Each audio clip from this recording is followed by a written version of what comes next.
से और क्या कहना चाहेंगे इस फिल्म को लेकर कि कितनी अलग होगी ये और बेसिकली मैं हिंदी में हूँ या मराठी में आपको आगे मराठी या सिनेमाचं जेव्हा as a director as a writer म्हणून मी हा सिनेमा जेव्हा घेतला हातामध्ये मला एक अशी स्टोरी हवी होती की जी नॉर्मली लोकांना फार आवडेल अशा आणि जी स्टोरी मी लोकांमध्ये नॉर्मली चालताना उठताना बसताना जी मला नॉर्मल दिसलं अशी स्टोरी एक अशी पाहिजे होती स्टोरी की जी टची असेल अशी स्टोरी मी निवडायचा विचार केला तर ते मला कुठे शोधावं किंवा कुठे फिरावं नाही लागलं त्या दृष्टिकोनातून अशी स्टोरी मी निर्माण केली मी पाहिलं दिसलं ती पेपरावर उतरत गेलो आणि त्या जसे उतरत गेलो तसं त्यामध्ये जास्त रंग भरत गेला आणि फायनली स्टोरी माझी रेडी झाली ही स्टोरी मी प्रमोद चव्हाणांना पिच केली तेव्हा आपल्याजवळ असे सिनेमाचे कॉन्सेप्ट आहे आणि त्यांना जेव्हा स्टोरी ऐकवली पूजा चव्हाणांना जेव्हा स्टोरी ऐकवली त्यांना आवडलं आणि यानंतर आमचा रोट्याचा प्रवास पुढे असा कंटिन्यू चालू झाला टिल दिस पे कि आता 31 ऑगस्टला आपण सिनेमा रिलीज करत आहोत तो सर क्या कहना चाहेंगे कि आज के दौर में आप देख रहे हैं कि मराठी फिल्म का बिजनेस हो या क्रिटिकली अक्लेम्ड हो काफ़ी ज़्यादा मतलब जो है इससे बड़ा है अभी आप सैराट की बात कर लें कुछ दिन पहले आया था तो काफ़ी अच्छा बिजनेस किया तो क्या कहना चाहेंगे कितना आसान या मुश्किल हो गया है मराठी फिल्म को प्रोड्यूस या डायरेक्ट करना नहीं बेसिकली क्या अगर प्रोड्यूसर्स अच्छे मिले अच्छे टेक्नीशियंस अगर मिल जाए फिल्म को प्रेजेंट करने के लिए प्रोड्यूस करने के लिए तो वाकई में मराठी फिल्मों अच्छी बिजनेस करी है तो बहुत अच्छे लेवल पे चले जाएगी फिल्म मैं तो ये कहूँगा अच्छे प्रोड्यूसर सामने आए और अच्छी फिल्में बनेगी तो बहुत अच्छा एक अच्छी चीज़ें मिलेगी ऑडियंस को देखने के लिए तो मैं चाहूँगा कि अच्छे प्रोड्यूसर्स अच्छे डायरेक्टर्स अच्छे टेक्नीशियंस आगे आ जाए कलाकार वैसे कलाकार की ज़रूरत थी नहीं क्योंकि स्टोरी की रिक्वायरमेंट जिस तरह की थी उस तरह के कैरेक्टर चाहिए थे उस तरह के नॉर्मल नए लड़के बच्चे थे तो उसी तरह की कास्ट है इसमें सर आपसे समझाऊंगा कि क्या कहना चाहेंगे फिल्म के बारे में और किस तरह विजय साहेब नक्कीच रोपटं म्हणजे काय आपण हा जो सिनेमा इथे करतोय नक्कीच रोपटं म्हणजे काय आणि आपण ह्या सिनेमात आहात की फक्त गेस्ट म्हणून आहात मी फक्त संतोष गायकवाडचा मित्र म्हणून मी इथे आलो कारण हा उत्कृष्ट दिग्दर्शक आहे याचे ऑलरेडी 2 सिनेमे मी केलेले आहेत एक फॅमिली 420 आणि तू तिथे असावी नंतर सिनेमे त्याचे रिलीज होणार आहेत आणि हा उत्कृष्ट दिग्दर्शक आहे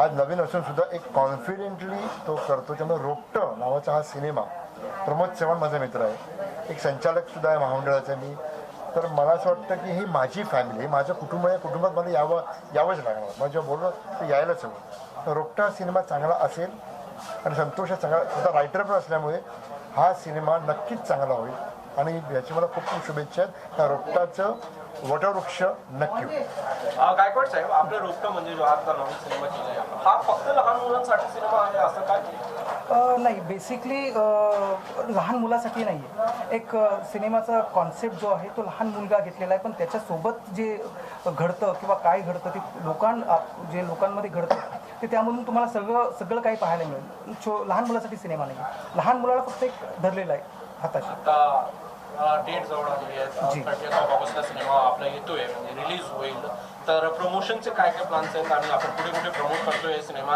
आणि किती स्क्रीन्स आपल्याला पर्यंत कन्फर्म झाले बघा ते सध्या तरी मी निर्मात्यांशी एकदा तुम्ही डिस्कस करा त्याबद्दल वगैरे चांगल्या पूर्ण ऑल ओव्हर महाराष्ट्र आपण सिनेमा रिलीज करत आहोत किती स्क्रीन करणार आहेत काय स्क्रीन करणार ते डिस्कशन अजून आम्ही चाललेलं आहे आमचं तळ्यात मळ्यात चालू आहे की किती करणार ते नंतर मी जेव्हा क्लिअर करू तेव्हा तुमच्याशी डिस्कस करू डेफिनेटली प्रमोशन बद्दल मला विचारायचं होतं नक्कीच प्रमोशन करायला आपली टीम कुठे कुठे जाते आणि काय काय ऍक्टिव्हिटीज बाकी आता लेस दॅन 10 डेज राहिले 10 दिवस राहिले तर कुठे कुठे आपण प्रमोट करतोय बघा सिनेमाचा कॉन्सेप्ट जो आहे जो लहान मुलापासून सुरू होऊन मोठ्या मुलांपर्यंत जातो तर आमचे मेन प्रमोशन्स वगैरे आहेत स्कूल्स आहेत कॉलेजेस आहेत ओके खेड्यापाड्यामध्ये आम्ही स्कूल्स वगैरे जे आहेत त्यांना जास्त आम्ही हायलाईट करत आहोत कसं असतो साहेब असा प्रकारचा जो सिनेमा असतो लहान मुलांसाठी नाही तर त्यांच्यासाठी स्पेशल असतो सिनेमा ते आपण का सुट्ट्याच्या टायमाला हॉलिडेज वगैरे समर वेकेशन्सला रिलीज करतो जास्त हा एक ऑड टाइम सारखा दिसून येतोय मला तुम्हाला वाटतं काय तसं नाही ऑड टाईम कोणताही सिनेमा रिलीज करण्यासाठी ऑड टाईम नसतो असं मला वाटतं तुम्हाला जेव्हा कारण की आम्ही हा सिनेमा बनवून बरेच काळ लोटलेला आहे आणि बेसिकली आता प्रोड्युसर स्वतः ह्या गोष्टीला स्वतः हे करत आहे डिस्ट्रीब्यूट करत आहेत त्यांच्यासोबत म्हणजे स्वतः ते डिस्ट्रीब्यूट करत असल्यामुळे मला असं वाटतं की त्यांना दिस अ राईट टाईम असं कोणता चुकीचा टाईम नसतो असं मला वाटतं सिनेमा रिलीज करण्यासाठी विजय सर गायकवाड साहेब असं म्हणलं तर ते तुमचे मित्र चांगले आहेत तर आम्हाला पण माहिती आहे दिग्दर्शन म्हणून त्यांच्याबद्दल काय बोलत तुम्ही दिग्दर्शक किती चांगले आहेत आपण त्यांच्या दिग्दर्शनाखाली काम केलं आहे हो मी 2 सिनेमे केले फॅमिली 420 आणि तू तिथे असावी खूप अभ्यासू आणि क्लिअर आहे आज मी दिग्दर्शक आहे मी सुद्धा इतकं काम केलं आहे पण त्याचा संबंध नसतो प्रत्येक दिग्दर्शक वेगळा असतो मित्र माझा आहे पण केल्यानंतर मला याच्याकडे काम करायला मजा येते इतकं छान काम तू तिथे असेल माझं छोटंसं काम आहे पण इतकं सुरेख काम आहे माझं की तुम्ही एन्जॉय करा. कारण मी बरोबर सिनेमा बघितला मी कंप्लीट झाल्यावर एडिट झाल्यावर तरी म्हणजे ट्रायल होती अगदी बरोबर. गेल्या वीकमध्ये मी तो सिनेमा बघितला. तर मित्र म्हणून म्हणत नाही आहे मी, पण आता तो पहिला सिनेमा, दुसरा सिनेमा, तिसरा सिनेमा तू तिथे असावे हा खूप फाईन सिनेमा केला आहे. आणि रोपट्याची मला वाटते गरजच रॉची, रॉ सगळं सब्जेक्ट रॉ आहे, कॅरेक्टर्स रॉ आहेत, तसंच त्यांनी रॉ केलं आहे. तर हा हुशार आहे आणि इथून फार कंट्रोल्ड आहे आणि असंच राहील आणि याचं भविष्य तर खूप उज्ज्वल आहे. गायकवाड साहेब, एक दिग्दर्शक म्हणून, एक डिरेक्टर म्हणून आपल्याला ह्या सिनेमाकडून किती अपेक्षा आहे? डेफिनेटली आता एवढा मोठा म्हणजे हा माझा पहिला सिनेमा आहे. सर्वात पहिला सिनेमा हा केला फॅमिली 420 त्यानंतर केला आणि त्यानंतर तू तिथे असावं केला आणि सर्वात पहिला सिनेमा जो केला तो सर्वात पहिला रिलीज होतो. तर मला अपेक्षा फार भरपूर आहे या सिनेमाकडून, कारण की त्याचं लिखाणही मी केलेलं आहे. त्यामुळं ॲज अ रायटर म्हणून एक दडपण तर आहेच आणि डिरेक्टर म्हणून जास्त दडपण आहे. आणि जे माझे प्रोड्युसर आहेत ओके पूजा प्रमोद चव्हाण, त्यांचा पहिला सिनेमा त्यांनी प्रोड्यूस केलेला आहे. तर त्यामुळे मला तेही प्रेशर आहे की एक सामान्य नॉर्मल घरातल्या व्यक्तीनं हा सिनेमा निर्माण केलेला आहे. त्यामुळे ते जास्त दडपण आहे मला. निर्माते हा मोठ्या ताकदीचा निर्माता नसल्यामुळे जास्त दडपण आहे. पण आय होप की सिनेमा चांगला काम करेल. शिर्के साहेब, आपला सिनेमा रिलीज होतोय 30 तारखेला रोपट. तर सर्वात पहिला आपण किती एक्सायटेड आहात? असं आम्हाला म्हणलं गेलंय की आपण विलन प्ले करतायत या सिनेमात, तर जरा थोडीशी आपल्या कॅरेक्टरबद्दल माहिती द्या आणि किती एक्सायटेड आहात ते पण आम्हाला सांगता. हो, मी सांगितलं ते खरं आहे. आमचा हा सिनेमा, नवा कोरा सिनेमा आकांक्षा पिक्चर्स आपल्यासमोर घेऊन येत आहे 21 ऑगस्टला. मी सर्वप्रथम आपल्या सगळ्यांच्या माध्यमातून सांगू इच्छितो की सगळ्यांनी जाऊन हा पिक्चर थिएटरमध्ये पाहावा. माझी एक्साइटमेंट तुम्हाला कळत असेल माझ्या चेहऱ्यावरून की खूप एक्साइट आहे मी ॲक्च्युली, कारण माझा देखील हा पहिला सिनेमा आहे. त्यानंतर मी सिनेमे केलेत, पण हा पहिला सिनेमा आणि तो देखील एका लीड विलनचा असल्याकारणाने मी खूप एक्साइट आहे. आणि मला असं वाटतं की आम्ही सगळ्या लोकांनी त्यात चांगल्या प्रकारे काम केलेलं आहे. आमचे प्रोड्युसर्स, आमचे डिरेक्टर्स, आमचे म्युझिक डिरेक्टर्स, इव्हन आमच्या स्पॉट बॉयपासून सगळ्या लोकांनी खूप चांगल्या प्रकारे मेहनत घेतलेली आहे आणि एक चांगला सिनेमा आम्ही बनवलेला आहे. आणि तो आपल्यासमोर आम्ही भले उशिरा का होईना आपण घेऊन येत आहोत, ही महत्त्वाची गोष्ट आहे.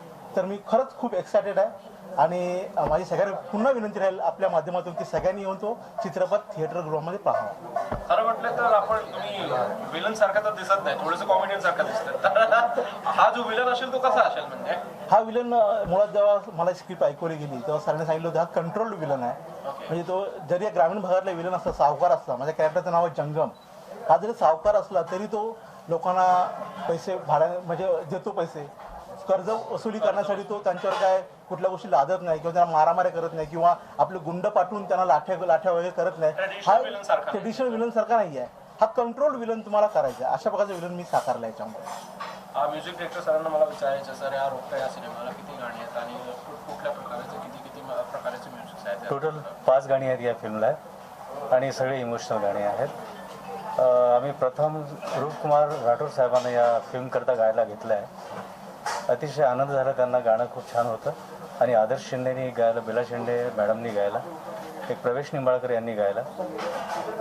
गाणी चांगली झाली, छान झालेली आहेत, सगळ्यांना आवडत आहेत आणि असं वाटतं की आपण सगळेजण सिनेमागृहात जाऊन ते ऐकावं आणि फिल्म बघावं. मला जरा माहिती नाही याबद्दल, कुठलाही गाणं अजूनपर्यंत रिलीज झालंय, आलंय काही गाणं अजूनपर्यंत? अजून आता रिलीज तर आता आजच होतं आहे. आपलं म्युझिक हे रिलीज आजच करूया आपण. 5 गाण्यांमधलं मी चाललंय तर तुमचं सर्वात आवडीचं गाणं कुठलं? सगळेच गाणे आवडते, म्हणजे वडिलांना सगळेच मुलं प्यारे असतात ना, त्या प्रकारे सगळेच गाणे मला आवडतात. छोटंसं कुठल्या तरी ऑडिओ ॲक्ट्रेसने? बरं, ठीक. आदर्श शिंदे आणि बेला शिंदेनी जे गायलं ते एक मुक्ता गातो मी. नको नको जीव झाला, नको नको जीव झाला, भोग हा सरना, नको नको जीव झाला, भोग हा सरना, तुझ्या काळजाला देवा पाझर फुटना, तुझ्या काळजाला देवा पाझर फुटना, पाझर फुटना, पाझर फुटना. नमस्कार, माझं नाव अथर्व मुरुडकर आहे. रोपट्या या चित्रपटामध्ये मी सूरज नावाच्या एका मुलाची भूमिका केली आहे आणि माझा असा रोल आहे पिक्चरमध्ये की मी एका श्रीमंत घराण्यातला दाखवलं आहे आणि खूप आमच्या पूर्ण टीमने खूप मेहनत केली हा पिक्चर बनवण्यासाठी. स्पेशली आमचे प्रमोद सर आणि पूजा मॅडम यांनी खूप मेहनत घेतली आहे. नमस्कार, माझं नाव अनिरुद्ध अनंत चव्हाण. रोपटं या पिक्चरमध्ये आमच्या दोघांची लीडची भूमिका आहे. आमच्यासोबत माझे वडील दाखवले संदीप सर म्हणून, त्यांची लीडची भूमिका आहे. या चित्रपटामध्ये माझं नाव इटिया म्हणून दाखवलं गेलं आहे. असं गरीब कुटुंबाचा असा सदस्य आहे मी. पिक्चर बघताना खूप मजा आली आणि त्यासोबत म्हणजे खूप स्ट्रगल पण झालं. तुम्हाला सर्वांना ही विनंती आहे की 31 ऑगस्टला पिक्चर रिलीज होतो आहे. आपण सर्वांनी या चित्रपटात जाऊन आम्हाला चांगला प्रतिसाद द्यावा. सर्वात चांगल्यात म्हटलं तर हिरोची जी जोडी असते ती हिरोईन बरोबर असते. तुझी जोडी विलन बरोबर आम्ही लावली आहे. हो. तर कोण प्ले करतोय अथर्व, तू काय प्ले करतोय नक्कीच? आणि विलन सारखा तू दिसत नाही. तुला कोणी विलन बनवलंय खरं तर? एवढा हँडसम मुलगा दिसतोय, याला विलन करून टाकले तुम्ही. बोल बाबू बोल. मी एका श्रीमंत घराण्यातला म्हणजे अमीर बाप की बिगडी औलाद असा माझा असा रोल आहे या पिक्चरमध्ये. आणि मी तुला खरं वाटतं जे अमीर बापची वेगळी ओलाद असतात तसं काय असतो काय? नाही. आणि जरा ह्या हिरोला त्रास कुठला दिलाय सिनेमाला, शूटिंग वगैरे करताना काहीतरी मारलं बिडलं काय करायला? नाही सर, नो व्हायलन्स. म्हणजे काहीतरी गंमत शेअर करायला एकतर शूटिंगचं टाइम. माझ्यासोबत एक गंमत झालेली. जेव्हा म्हणजे याला बेशुद्ध मी पडतो तेव्हा असा ॲम्ब्युलन्स टाईप म्हणजे बांबू होता, त्याला असं कपडे बांधले होते आणि त्याच्यामध्ये मला ठेवलं होतं. रिटेक 3 झालेले त्या टाईमला. सो त्या रिटेकमध्ये माझ्या वेटने तो बांबू तुटला आणि मी खाली पडलो. ते म्हणजे त्याला खूप मजा आलेली आणि मी आतमध्ये बसून एन्जॉय करत होतो. बट माझ्या वेटने तो बांबू तुटून मी खाली पडलो. आणि ह्या टायमाला अथर्व होतं काय तिकडे? नाही, अथर्व नव्हता. हसलं असतं, खुश झालं असतं तो. बाकी जे आपले तुमच्या वयाचे जे मुले आहेत जे सिनेमा बघायला येतील नक्कीच, त्यांनी का सिनेमा बघावा? सर, आमचा पिक्चर एक चांगला मेसेज कन्वे करतोय. म्हणजे यूथसाठी पण आणि पॅरेंट्ससाठी पण एक चांगला मेसेज कन्वे करतो. जर बघितलं कुठला आहे तो मेसेज? सर तुम्ही पिक्चर बघितला सर तुम्हाला तू अनिरुद्ध, तुझ्याप्रमाणे का सिनेमा बघावा तेच? जसा तर मला यामध्ये खूप मेसेजेस येतात. म्हणजे अशी न्यू स्टोरी आहे थोडी. सो या न्यू स्टोरीला तुम्ही सपोर्ट दिला पाहिजे फ्रेंड्स आणि पुन्हा फॅमिली. असंच इंटरव्ह्यू करताना रवी जाधव सरांना मी विचारलं होतं आपल्या ह्या सिनेमात कुठला मेसेज आहे काय, तर ते म्हणाले की मी सिनेमा फक्त एंटरटेनमेंटसाठी करतो, मेसेज वगैरे द्यायला मी सिनेमा करत नाही. मी एक व्ह्युअर म्हणून फक्त सिनेमा बघायला जातो एंटरटेनमेंटसाठी. तर एंटरटेनमेंट व्हॅल्यू जी आहे ती आपल्या सिनेमात आहे काय? हो आहे ना सर. जरा जोरात बोल ना. हो आहे सर. म्हणजे काय कसं गाण्यांचा? गाणे पण आमचे मोठमोठ्या सिंगर्सने आमचे गाणे गायले. आदर्श शिंदे सरांनी गायले, आमच्या बेला शिंदे मॅडमनी गायले. अनिरुद्ध, तुझ्या आवडीचं कुठलं गाणं आहे सर्वात जास्त चांगलं तुला? नको नको जीव झाला. मेल आणि फिमेल दोन्ही आणि सेम सर.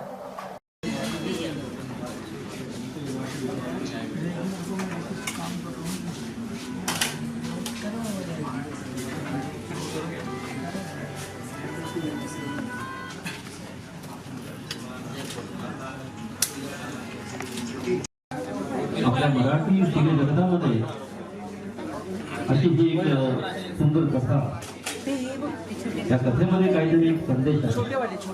तो संदेश संपूर्ण लोकांपर्यंत पोहोचावा. संतोषजी और वहां से पीछे जाइए ना सर, पार्टी जाना संतोष अतिशय देखणं काम केलेलं आहे. लंबा करो, ऐसे लंबा करो.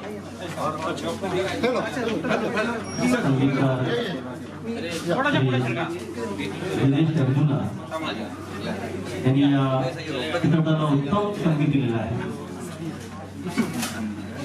चलो म्यूजिक कहाँ है वो? Sir, I will tell you one thing. म्हणजे एक चांगली विशेष गोष्ट म्हणजे माझ्यासाठी हे आहे की जो पहिला सिनेमा केला मी रोपटं, त्याचे प्रोड्युसर इथेच आहेत पूजा प्रमुख. जो पहिला सिनेमा केला रोपटं त्याचे निर्माता इथेच आहेत पूजा प्रमोद चव्हाण, म्हणजे चव्हाण दत्ताराम प्रमोद दत्ताराम चव्हाण आहेत. आणि जो तो तिथे असावा सिनेमा केला त्याचे प्रोड्युसरही माझ्यासोबत आहेत. ते आहेत गणेश पाटील, ते माझ्यासोबत आहेत. माझे सगळे प्रोड्युसर जवळ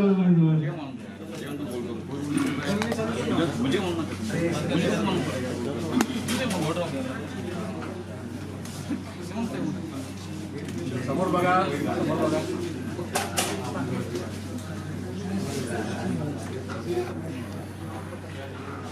सामने देखिए यहाँ पे गाँव जाता नहीं कहता म्यूजिक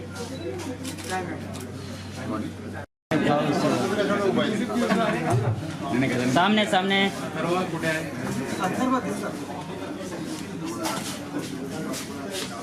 माहीत आहे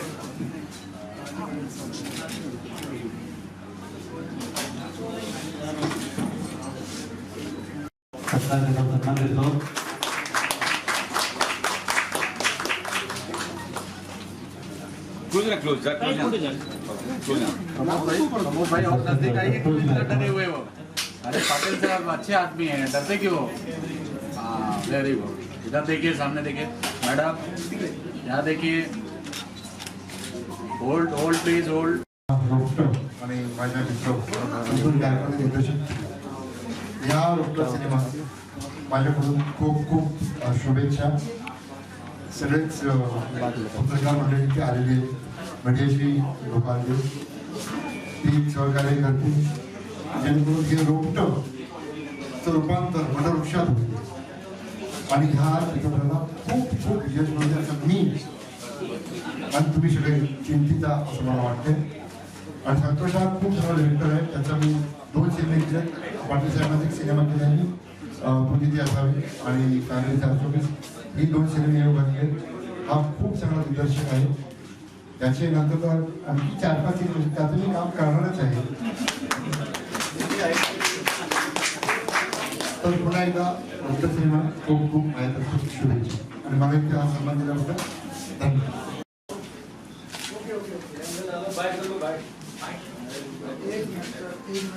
धन्यवाद.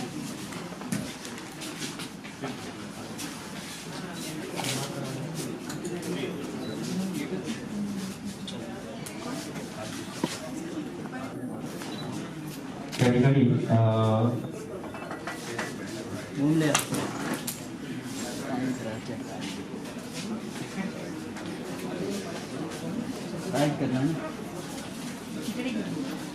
माझ्याकडून मनापासून खूप खूप शुभेच्छा. मला असं वाटतं की मराठी पिक्चरला वाईट दिवस नाहीयेत, खूप छान दिवस आहेत आणि या रोपट्याचं लवकरच लवकर मोठा वृक्ष होईल असं मला मनापासून वाटतं. कधी असते ठरवायचं आपण की कलाकार लहान आहे त्यामध्ये कुणी फेमस फेस नाहीयेत, पण असं फेस वगैरे असं काही नसतं. एखादी खरोखर कृती इतकी छान असते, कलाकृती इतकी चांगली असते की ती नंतर तुम्हाला कळते की नाही हा खरोखरच सुंदर पिक्चर आहे. तुम्ही त्याचं उदाहरण घ्याल की जेव्हा तुम्ही सगळ्यांनी सैराट पाहिला तेव्हा त्यात कुणीही फेमस चित्र म्हणजे कुणीही नव्हते, पण ज्यावेळेला ते पिक्चर पाहिल्यानंतर सगळ्यांच्या लक्षात आलं की अतिशय सुंदर कथा होती, मांडणी होती, म्युझिक सुंदर होतं. आणि मलाही असं वाटतंय की रोपट्याच्या बद्दल तेच माझं मत आहे की रोपटं लवकरच लवकर एक वृक्ष होईल आणि आपण सगळेजण त्या वृक्षासाठी मनापासून मला बोलवलं त्याबद्दल तुमचं सगळ्यांचा धन्यवाद. नमस्कार. आज या ठिकाणी रंगमंचावरती मान्यवर उपस्थित प्रकाशजी पालेकर खूप महान दिग्दर्शक आहेत, माझे मित्र आणि माझे मैत्रिणी जयंत एकले डायरेक्टर यांच्याबरोबर इथे येण्याचा मान जो मला पूजा प्रमोद यांनी दिला त्याबद्दल मी त्यांचा आभारी आहे. तर थोडक्यात सांगायचं म्हणजे प्रमोद हा जोगेश्वरीचा आहे आणि मीही जोगेश्वरीचा आहे. माझं बालपण आणि प्रमोदचं बालपण जवळजवळ एकत्रच गेलं. प्रमोद माझ्याबरोबर आम्ही एका शाळेत होतो, पण प्रमोद हे जे काही करतोय हे मला माहीत नव्हतं. मी तर गेली 22-23 वर्ष करतोय. आता माझी 2 मराठी नाटकं सुरू आहेत, एक नवरी शहर नवऱ्याला आणि एक नात्यातून बोलल्या. ही व्यावसायिक 2 नाटकं सुरू आहेत, त्या दोन्हीमध्ये मी महत्वाच्या भूमिका करतोय. तर गेली अनेक वर्ष मी हे करतोच आहे. मराठी फिल्म्स आल्या बऱ्याच, त्याच्यानंतर हिंदी फिल्म्स केल्या, मराठी सिरियल्स केल्या, आता सध्या फक्त नाटकं सुरू आहे. अचानक प्रमोद मला एकदा म्हणाला की अरे सुचित मी असं करतो. एवढं काय म्हणतो? अरे हो मला आनंद म्हणजे जोगेश्वरीमध्ये राहून माझ्यासारखा मी एकच नाहीये, तर असे अनेक कलाकार जोगेश्वरीमध्ये आहेत आणि संगीतकार आहेत, त्याच्यानंतर म्युझिशियन आहेत, त्याच्यानंतर मेकअप आर्टिस्ट आहेत, पण ऍक्टर आणि निर्माता असा मी पहिलाच. बरं जोगेश्वरी म्हटलं की एक सर्वसामान्य माणसाची वस्ती म्हणजे जोगेश्वरी, की ज्याच्यात जोगेश्वरी सर्वसामान्य माणसं अति जास्त राहतात. प्रमोद तसा बरोबर. त्या ठिकाणी मी रोपट्याच्या टीमच्या वतीने मानवरांचे जाहीरपणे आभार व्यक्त मी